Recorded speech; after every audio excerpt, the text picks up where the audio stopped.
Alors,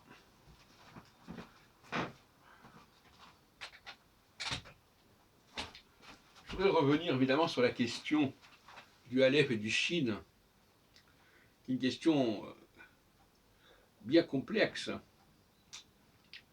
et qui nous conduit, qui nous invite à relire un certain nombre de choses et à relire un certain nombre de textes.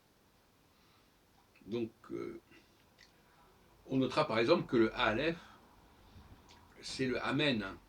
Amen, quand tu dis Amen, ça s'écrit avec un Aleph. Le Aleph, c'est également le Homer, Vayomer. Normalement, c'est le verbe Homer, celui qui dit, ça commence par un Aleph. Mais par ailleurs, force est de constater que y a beaucoup de mots en Chine qui sont importants apparemment. Par exemple, Kadosh, qui veut dire sacré, mais qui veut dire aussi séparé. Donc là, il y a eu une évolution sémantique intéressante. Je voudrais revenir sur cette question de la teshuva.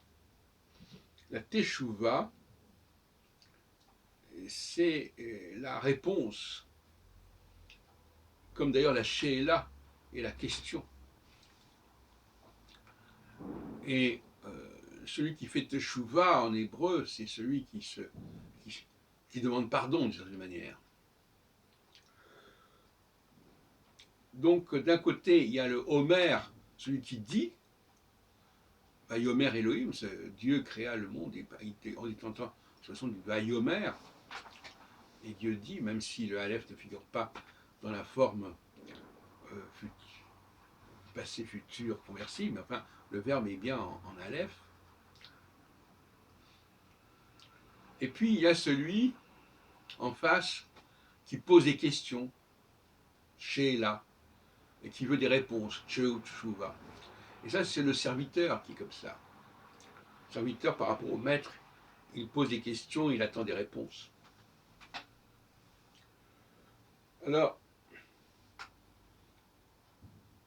il y a un cas intéressant également, c'est le nom de Esav.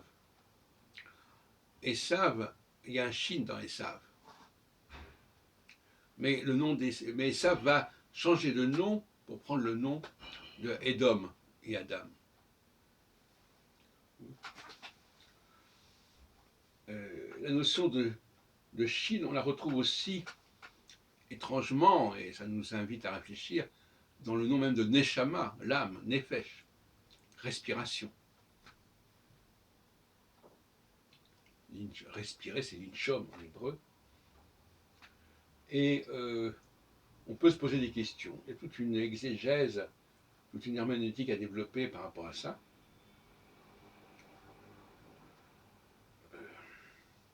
On note aussi, par exemple, que le fameux Samuel, Shmuel, porte le nom du Shin, et qu'il désigne comme premier roi Shaoul, qui a également un Shin.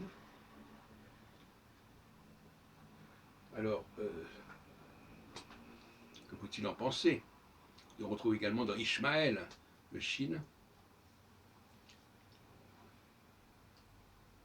Il y a tout un terrain, tout un horizon intéressant à explorer dans ce domaine.